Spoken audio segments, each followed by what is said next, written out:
Good day po sa inyong lahat mga karonda. Bali, andito na naman tayo sa may isang spot sa Bulacan. So bali, dito tayo. Ayan, nature na nature yung paligid mga idol. Ayan. Nice. So bali talagang nature pa. Ayan. Ang lalaki ng mga puno mga idol. Ayan. So bali, ito yung spot nila. Ito. Ayan. Bali, ito mga idol, ang gagaling sa loob ng cave. Ayan.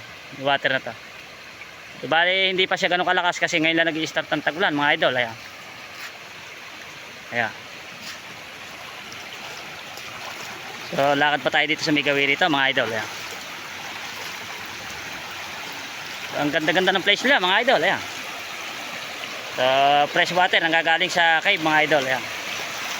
Ang lamig-lamig ng tubig mga idol. Ayan. Grabe ang lamig ng tubig. Ayan. So bali talaga ang nature na nature siya mga karonda. Ayan. Kaya tapos doon sa may loob, ayun. May mini falls doon mga idol. Dinandun din yung tinatawag na hubog gitara. Ayan. May hubog gitara doon, may hugis gitara. Yun yung pinapaliguan, no? Parang jacuzzi mga idol. Ayan. Ang ganda-ganda.